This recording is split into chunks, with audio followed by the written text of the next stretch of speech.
자, 2번 사문서 위조 변조죄입니다. 자, 조문 읽어보시고요. 자, 객체를 보면 자, 판례 나왔네요. 자, 권리 의무에 관한 문서가 뭐고 사실 증명에 관한 문서가 뭔지를 보시면 돼요. 뭐 매매 계약서라든지 임대차 계약서, 뭐 신분증이라든지 성적 증명서 등이 관련되어 있는 것들입니다. 자, 여기서 거래상 중요한 사실을 증명한다는 문서라고 하는 것은 자, 그 다음에 동그라미 1번. 자, 발생, 존속, 변경, 소멸을 전후 과정을 증명하는 것이 주된 취지 문서뿐만 아니라 자, 그 밑에 동그라미 2번 하세요. 자, 단지 간접적 동그라미로만 연관된 의사표시 내지 권리 의무 변동에 영향을 줄 수 있는 의사표시를 내용하는 것도 포함이 된다는 것이 한번 나온 적이 있어요. 출제 어떻게 됐는가 하면 1번은 되고 2번은 되지 않는다고 하면 틀립니다. 1번은 당연히 되고 간접적으로 영향을 미치는 것도 된다고 정리하세요. 그 예가 밑에 나와 있는 건의문 동그라미, 호소문 동그라미가 그 사례가 됩니다. 이것도 뭐다? 사문서다 이런 말이죠. 자, 3번은 우리가 명의훼손죄 때 풀었죠. 그래서 전파성 관련해서 풀었는데 여기서 호소문 동그라미, 호소문이 사문서다 이런 말이에요. 자, 위조로 갑니다. 자, 위조 개념은 전 시간에 전부 다 설명을 드렸어요. 내용을 보시게 되면 작성 권한이 없는 자야 한다. 그치? 이 없다는 말 속에는 권한을 초월했거나 위임 취지에 반해서 했거나도 포함된다고 말씀드렸어요. 자, 권한이 없어야 되는 것이기 때문에 사전 승낙을 받았다. X. 포괄적 위임을 받았다. X. 그랬을 때는 위조가 되지 않습니다. 자, 그 다음 2번에 타인 명의를 모형해, 타인 명의죠. 타인 명의. 자기 명의가 아니라 타인 명의를 모형했을 때 문서 위조죄가 돼요. 자, 다음. 방법에는 제한이 없다는 거예요. 자, 그 예를 잘 받으셔야 돼요. 이 예를 익히셔야지 판례를 풀 수가 있습니다. 새로운 문서를 작성을 했다. 그 다음 기존의 미완성인데 가공하여 완성을 시켰다. 즉 동일성을 상실시켰죠. 그 다음 중요 부분을 변경하여 동일성을 상실시켰다. 그렇죠? 무효가 된 것인데 이것을 새로운 문서를 만들었다. 이런 것들이 전부 다 변조가 아닌 위조의 사례가 됩니다. 자, 간접 정보 형태도 가능하고요. 정도는 우리가 앞에서 봤죠. 일반 사람이 봤을 때 진정한 사문서라고 오신 밑줄 할 정도의 외관을 갖추면 됩니다. 반드시 작성 명의자의 서명, 날인이 있어야 할 필요는 없다는 겁니다. 자, 밑에 판례 보죠. 갑은 을려가 동거 관계를 청산하고 자신을 만나주지 않고 피하자 을려와 상의 없이 혼인신고를 하겠다고 일방적 통지만 한 후에 혼인신고서를 작성하여 관계공무원에게 제출하여 호적부에 등재에 비치게 하였다. 갑은 무슨 죄가 될 것인가 라고 하는 것이죠. 자, 여기서 판결을 보시게 되면 혼인신고 당시부터 그 여성이 피해왔다면 밑에 줄에 혼인신고 당시에는 그 의사표시를 철회했다라고 보아야 한다는 거예요. 따라서 빨간색으로 일방적 동그라미, 일방적으로 혼인신고서를 작성하여 혼인신고를 하였다면 자, 그 다음 가로입니다. 자, 혼인신고서 용지에 피해자 도장이 미리 찍혀서 있었다 할지라도 이것은 이 여성의 의사표시가 철회되었다고 볼 수 있는 것이잖아요. 그래서 이것은 이 여성의 의사에 반하여 제출한 것이기 때문에 사문서 위조죄가 된다는 것이 판례입니다. 됐죠? 위조가 되느냐 안 되느냐만 알아두시면 될 것 같아요. 답이 중요한 것이 아니고. 자, 밑에 판례는 출제가 잘 되기 때문에 별표를 쳐볼게요. 자, 1번 가명이나 위명을 사용하여 문서를 작성했다 했을 때 밑에 인격의 동일성이 그대로 유지가 되잖아요. 파란색으로 유지가 된다라고 했을 때는 사문서 위조죄가 되질 않아요. 그러나 끊고 그 명의인과 작성자의 인격이 빨간색으로 상이하다 동그라미 그랬을 때는 이것이 위조가 될 수가 있다는 거예요. 자, 그래서 판례 2번을 보시게 되면 피고인이 다방업체로부터 선불금을 받고 그 반환을 약속하는 현금 보관증을 작성하면서 가명과 허위의 출생연도를 기재했다. 가명과 허위 출생연도 동그라미 치시고 라고 했을 때 1번의 마지막 줄에 해당하는 인격이 상이하다고 보는 것이기 때문에 이것은 위조죄가 된다는 것이 판례입니다. 자, 이 부분은 사실관계도 출제가 되었기 때문에 사실관계도 한번 볼게요. 갑은 땡땡땡이라는 가명을 사용하여 을이 운영하는 다방의 종업원으로 취직하면서 선불금으로 100만원을 받고 이 반환을 약속하는 내용의 현금 보관증을 작성하면서 실제 나이보다 자 4살 어리다 했죠. 4살 어리다고 했습니다. 그리고 밑에 줄 보니까 가명과 출생연도 부분이 허위인 주민등록번호를 기재하여 교부하였다고 했습니다. 이것이 다 뭐가 되는 거예요? 위조죄가 되는 것이에요. 자, 이 사실관계도 봐두세요. 자, 다음. 자, 중요한 판례 나오네요. 자, 종중사무원 사건 별표 쳐보시고, 그 다음 그 밑에 홍콩 국제운전면허증 사건 별표 치시고, 이 두 가지 판례도 무지 출제가 잘 되었던 거예요. 자, 이 부분도 사실관계까지 같이 봐두셔야 돼요. 자, 판결로지 보시면 피고인을 명의인을 기망하였다. 기망 동그라미. 자, 문서를 작성했다고 했을 때 그 서명 날인이 정당히 성립된 것이라 할지라도 이것은 명의자를 속여서 얻어낸 문서잖아요. 그래서 이것은 피해자의 의사에 반하여 작성한 것이기 때문에 사문서 위조죄가 된다는 것입니다. 제가 전 시간에 설명드렸잖아요. 그 노트를 펴보시게 되면 여기서 권한이 없는 자가 하는 것, 위조, 변조, 작용 모형이 있는데 그 권한이 없다는 말 속에는 여기 4번 위임 취지에 반해서 하는 것도 뭐가 된다? 이것도 위조나 변조가 될 수 있다는 거예요. 자, 그래서 다시 한번 교재로 와서 보시면 종중사무원 사건 같은 경우에는 이 서명날이 정당히 성립되었다 할지라도 그 기망에서 그 문서를 날인을 받았기 때문에 이것은 피해자 의사에 반해서 작성한 것이므로 위조죄가 된다는 판례입니다. 자, 어떤 것이냐 한번 볼게요. 종중사무원 갑은 회의록을 임의로 작성하고는 종중원들 찾아가 다니면서 서명날을 받았었는데, 자, 밑에 줄 회의록의 내용 등에 관하여는 제대로 알려주지 아니하였다. 그렇죠? 제대로 알려주지 아니하인 채 밑에 서명날인을 받았다고 했습니다. 이것이 뭐예요? 이 부분이 바로 뭡니까? 여기 나와 있는 서명날인자의 의사에 반해서 문서를 작성한 것이기 때문에 위조죄다라는 거예요. 자, 다음. 자, 사실관계 볼까요? 갑은 행사할 목적으로 96년 8월달 자신의 아파트에서 홍콩 교통국장이 발행한 국제운전면허증에 붙어있던 의뢰사진을 떼어냈다. 이 사진을 떼어낸 것이 뭡니까? 그 자리에 자신의 사진을 붙인 것이 바로 이것이 동일성 상실시킨 것이기 때문에 중요 부분의 동일성을 상실시킨 것이기 때문에 위조라고 봐요. 그리고 홍콩 교통국장의 의뢰에 발행한 국제운전면허증은 전 시간에 배웠듯이 사문서다 이렇게 배웠습니다. 그쵸? 자, 그 다음 그러나 위 운전면허증은 을이 93년 2월 달에 발급받은 것으로서 그 유효기간은 1년이었기 때문에 당시에는 이미 유효기간이 경과한 것이었다는 거예요. 그래서 경과한 것이기 때문에 그것을 다시 위조해서 경과하지 않은 것처럼 했죠. 그래서 죽은 것을 살렸죠. 동일성을 상실시켰죠. 그래서 이것은 위조라고 보는 거예요. 자, 판결로지 보시게 되면 위조하였다는 운전면허증이 그 유효기간을 경과하였다. 경과 동그라미 치시고 그래서 경과하지 않은 것으로 바꿨죠. 자, 이것은 일반 사람이 보아하기 진정한 것으로 오신케 할 만한 충분한 정도의 외관을 갖춘 것이기 때문에 위조죄가 된다는 것이 판례입니다. 됐고, 자, 그 다음 위조가 되는 판례를 볼게요. 자, 1번을 보시면 정당할 권한이 없는 자가 권한 없는 자지 또는 권한을 초과했지 전부 다 뭐가 될 수 있어요? 위조 변조가 될 수가 있는 거예요. 밑에도 보면 2번에 갑교회를 탈퇴했으니까 어떻게 됩니까? 권한을 상실하게 된 거죠. 그치? 자, 3번도 보면 권한을 초월했다가 나와 있습니다. 전부 다 권한이 없는 자가 되는 거예요. 자, 그랬을 때 1번을 보시면 의사에 반했다 밑줄 보시고 2번도 보시게 되면 갑이 그 후 갑교회 명의로 타인 명의로 갑교회 소유 부동산을 자신에게 매도하는 내용의 매매계약서를 작성했다고 했을 때 사문서 위조죄가 된다. 즉 권한 없는 자가 타인 명의를 모용해서 문서를 작성했기 때문에 위조죄다 이런 말이고요. 자, 3번도 보시면 의사에 반했었기 때문에 사문서 위조죄가 되는 것입니다.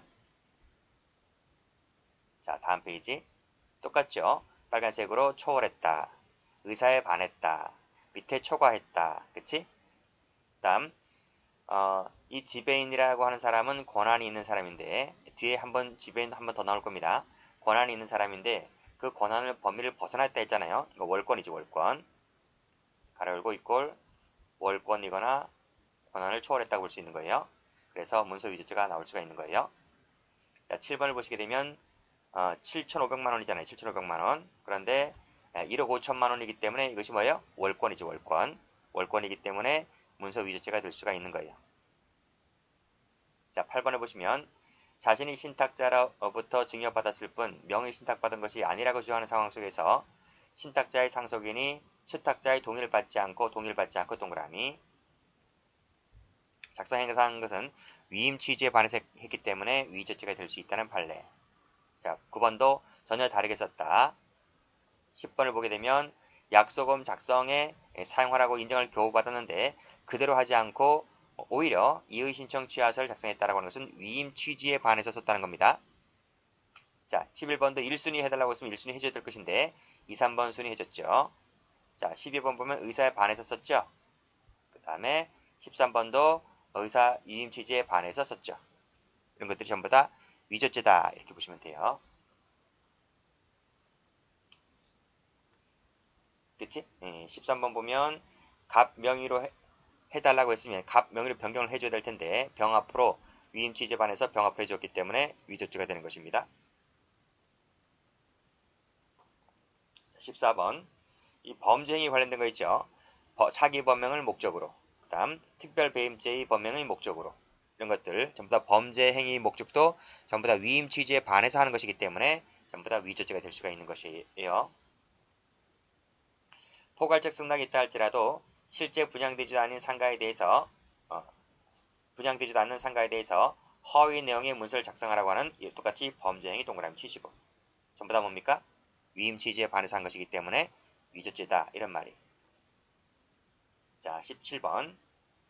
자, 타인 명의 신탁증서 한 통을 작성한 후에 마치 이를 다른 내용의 문서인 것처럼 그 타인에게 제시하여 날인을 받은 후에 이를 법원에 증거로 제출했다 했습니다. 여기서 다른 내용 동그라미. 그쵸? 위임 취지 반해서 한 거죠? 그 다음에 18번은 출제가 좀 되는 판례이기 때문에 체크 한번 해보시고요. 자, 문서가 원본인지가 중요한 거래에 있어서 그럼 원본인지가 중요한 거래이기 때문에 원본을 제출해야 되거든요. 그런데 원본을 제출하지 않고 이것을 복사를 떠서 빨간색으로 4번을 제출했다면 이것은 사문서 위조죄가 된다는 것이 판례입니다. 됐어요? 그 사례가 바로 2번인데 변호사인 피고인이 쭉 나와있지 사건을 수임하여 쭉 나와있지 그래서 복사표입니다. 복사한 이 경유증표를 소장에 첨부하여 접수하였다 했을 때 이 경유증표는 원본을 제출해야 되는데 복사한 4번을 제출했기 때문에 사문서 위조죄가 된다는 거예요. 이 경유증표라고 하는 것은 무엇인가 하면 이 변호사가 사건을 수임을 하잖아요. 그럼 수임을 하면 소속 변호사에서 발행하는 이 경유증표를 구매를 해서 첨부해서 제출을 해야 되는데 이 경유증표가 원본입니다. 원본. 우리가 식당 같은 경우에 가면 그 식권을 사서 그 식권을 내고 이제 식사를 하잖아요. 그럼 그 식권이라고 하는 것이 원본을 사서 제출해야 되지 그 식권을 복사를 떠서 복사본을 갖다 제출하면 되겠습니까? 안 되는 거죠. 경위증표도 마찬가지인 거예요. 경위증표도 원본 제출해야 되는 것이지 복사한 4번 제출하게 되면 사문서 위조죄가 되는 것이다. 이렇게 보시면 됩니다. 그 인터넷에서 그 경위증표라고 치면 사진이 한 장 나와요. 사진을 보시게 되면 그 쿠폰처럼 식권, 식당에 쓰는 식권처럼 생긴 것이 있는데 그거 참조하시면 될 것 같아요. 자, 19번 보시면 사자 명의 나와 있네요. 사자 명의로 된 문서를 작성함에 있어서 생전 중의 일자로 동그라미 소급하여 작성하였다면 역시 이것도 사문서 위조죄가 되죠. 그러니까 사자 명의이기 때문에 과거 날짜잖아요. 과거 날짜를 생전 중의 날짜로 바꾼 것이기 때문에 동일성을 상실시켰다는 것입니다. 그래서 위조죄가 될 수가 있는 것이에요. 자, 다음. 자, 20번도 마찬가지죠. 사망 동그라미 치시고. 사망하였다는 것이 하였는데 그 문서 명의자가 생존하고 있었다고 하는 점이 이 문서의 중요 내용을 이루고 있다는 거죠. 생존하고 있다는 것이 중요 내용을 이루고 있으면 생존한 날짜를 써야 될 텐데 근데 가만히 보니까 그분이 돌아가셨다는 거예요. 그런데 그 날짜를 현재 날짜로 바꿨다는 것 자체가 동일성을 상실시킨 것이기 때문에 위조죄다라는 것입니다. 됐고 그 다음에 21번부터 보면 사문서의 작성 명의자의 인장이 찍히지 아니하였다 할지라도 그 사람의 상호와 성명이 기재가 되었다면 자 빨간색으로 상호와 성명 동그라미 치시고 기재가 되었다면 그 명의자의 문서로 믿을 만한 형식과 외관을 갖춘 것이기 때문에 위조죄가 된다라고 봤습니다. 위조죄의 객체가 된다고 봤습니다. 자, 22번. 자, 이름과 주민등록번호, 주소가 적혀져 있었다. 그 다음에 23번. 믿기에 충분할 정도의 외관을 갖추고 있다는 거죠. 21번 다시 한번 보세요. 21번에는 뭐가 없나요? 명의자 인장이 찍혀져 있지 않았다. 22번 보시게 되면 날인이 없다. 23번 보시게 되면 인장이 찍혀져 있지 않았고 주민등록번호가 기재가 되어 있지 않았다 할지라도 밑에 진정한 사문서라고 믿기에 충분할 정도의 외관을 갖추고 있다면 이때는 객체가 된다는 판례. 24번 볼게요. 자, 다른 서류에 찍혀있던 갑의 직인을 칼로 오려내었다. 칼 동그라미 치시고 풀 동그라미 치시고. 그치? 그런데도 불구하고 얼마나 정교하게 했는지 마지막 줄 보시면 주의 깊게 관찰하지 아니하면 비정상적인 부분을 알아차기가 어려울 정도였다 했으니까 오신케 충분하죠? 그쵸? 이랬을 때는 객체가 될 수 있다는 판례가 되고요. 자, 23번을 보시게 되면 서명만 있다 동그라미, 26번 보시면 기명만 있다 동그라미, 그 다음 27번 보시면 서명 날인이 없다 동그라미.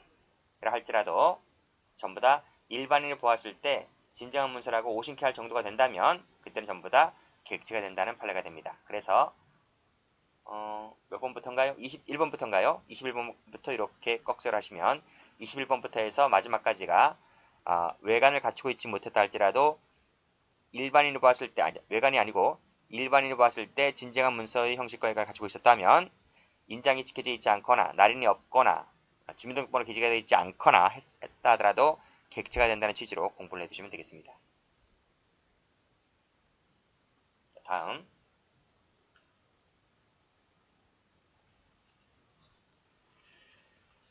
자, 되게 죄가 되지 않는 거 볼게요.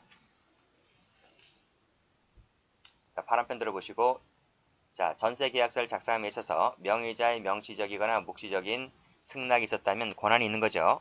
자, 승낙 세모 치시고 그 다음에 2번을 보시게 되면 대리자, 대표자죠. 그쵸? 권한이 있는 사람이지? 권한이 있는 사람이 지위를 남용했다. 남용이라는 말은 뭐예요? 권한이 있는 자가 하는 거예요. 그 다음 3번을 보시게 되면 역시 대표이사지? 대표이사니까 권한 있는 사람이지? 허위라 할지라도 대표권을 남용했다 할지라도 작성 권한이 있는 사람이 하는 것이기 때문에 위조죄가 될 수가 없죠. 그 다음 4번도 이사 3인이니까 이사는 뭐죠? 작성 권한 있는 사람이지? 그래서 위조죄가 될 수가 없고 5번도 대표이사야죠? 세무 치시고 밑에도 대표이사 세무 치시고 전부 다 작성 권한 있는 사람이기 때문에 그 과정에서 1인 주주의 위임 승낙을 받지 않았다 할지라도 작성 권한 있는 사람이기 때문에 위조 변조가 될 수가 없어요. 자, 6번 보시게 되면 지배인 세무 치시고 작성 권한 있는 사람이지 권한 있는 사람이기 때문에 뭐가 안 돼요? 위조나 자격모형이나 이런 것은 될 수가 없어요. 자, 그 다음 밑에 10번에 2번도 지배인 세무 치시고 위조 변조가 될 수가 없다. 그런데 그 앞 페이지에서 뭐라고 나옵니까? 지배인이라 할지라도 권한을 초월하였다면 위조가 될 수 있다는 판례가 앞 페이지에 나올 겁니다. 다음 자 7번을 보시게 되면 권한을 포괄적으로 위임받았죠. 작성 권한 있는 사람이기 때문에 위조 변조가 될 수가 없고 8번도 권한을 위임받았단 말 나와 있네요. 다음 9번을 보시게 되면 수탁자가 수탁자 명의로 명시탁 사례네요. 수탁자 명의로 세무 치시고 처분에 필요한 서류를 작성함에 있어서 그 사람으로부터 개별적인 승낙을 받지 않았다 할지라도 이 신탁자는 수탁자 명의를 빌려왔기 때문에 따라서 작성 권한이 있는 사람이다. 그쵸? 그래서 개개적으로 수탁자로부터의 동의를 받지 않았다 할지라도 위조죄는 성립하지 않는다는 거예요. 그것이 바로 두 번째에 나와 있지. 수탁자는 자신의 명의 사용을 포괄적으로 신탁자에게 허용하였다 할 것이다. 그래서 신탁자는 수탁자의 이름을 갖고 쓸 수가 있다는 거예요.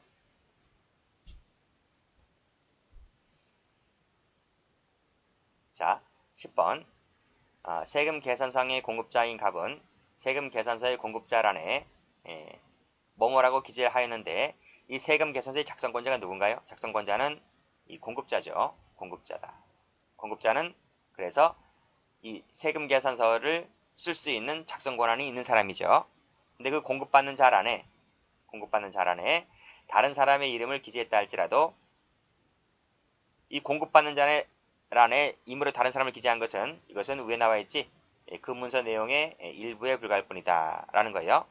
그래서 이 공급자가 작성 권한이 있는 사람이기 때문에 공급받는 자란에 다른 사람 이름 기재했다 할지라도 위조죄가 될 수는 없는 판례다 하는 거예요. 자, 11번. 자, 피고인들이 공모하여 확인 서면의 등기 의무자란에 등기 의무자 을 대신 갑이 손도장을 찍는 방법으로 사문서인 을의 명의를 확인 서면을 위조한 다음 법무사를 통해서 이를 교부받았다 했습니다. 여기서 법무사 세무 치시고 확인 서면 밑줄 그시고 자, 됐어요? 자, 밑에 보면 확인 서면은 법무사 명의의 문서이다 그랬고 이 확인 서면은 누가 썼습니까? 이 법무사가 작성했죠. 법무사가 확인 서면을 작성하였다는 거예요. 그러면 잘 읽어보셔야 돼요. 여기까지가 사실 관계인데 자, 확인 서면의 등기 의무자란에 을 대신 갑이 손도장을 찍는 방법으로 날인하였는데 이 부분은 뭐다? 이 부분은 문서의 내용에 불과했다. 내용에 불과하다고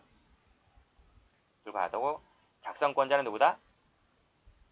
작성권자는 법무사였다. 법무사였기 때문에 법무사는 이 확인 서면이 작성할 수 있는 권한을 가진 사람이므로 법무사가 이것을 썼기 때문에 그 내용이 허위 내용이 들어갔다 할지라도 이것은 위조죄가 될 수는 없는 것이다. 형식주의이기 때문에 그래요. 그래서 10번, 11번 전부 다 형식주의이기 때문에 이상한 내용이 들어갔다 할지라도 위조는 되지가 않는다는 거예요. 전부 다 공급자인 작성권자가 썼고 작성권자인 법무사가 썼기 때문에 위조죄가 될 수가 없다. 12번 세 번째 줄에 일반인이 보았을 때 진정한 문서라고 오심케 할 정도인지 여부는 뭐뭐 등을 종합적으로 고려해서 판단해야 된다고 되어 있네요. 다음 페이지 보시면 그 판례가 2번이죠. 작성 명의자의 서명이나 날인은 하지 않고 피고인이 자신의 이름으로 보호증인란에 서명 날인했다고 했을 때 이것은 일반 사람이 봤을 때 오심케 할 정도는 아니기 때문에 위조죄가 되지는 않는다는 판례가 돼요. 자, 그 다음 성명 주소만 기재가 되어 있을 뿐 날인은 없었다는 점. 그 밑에 소유자는 확정적으로 매매계약에 동의하지 않았다는 사실을 날인은 없었다는 점을 어떻게 쉽게 구별이 가능했다는 점 세무치시고 그랬다고 한다면 이것은 일반인이 봤을 때 진정한 문서라고 오심케 할 정도가 되지 않았기 때문에 위조죄가 되지 않는다는 판례입니다. 됐죠? 여기까지 합니다.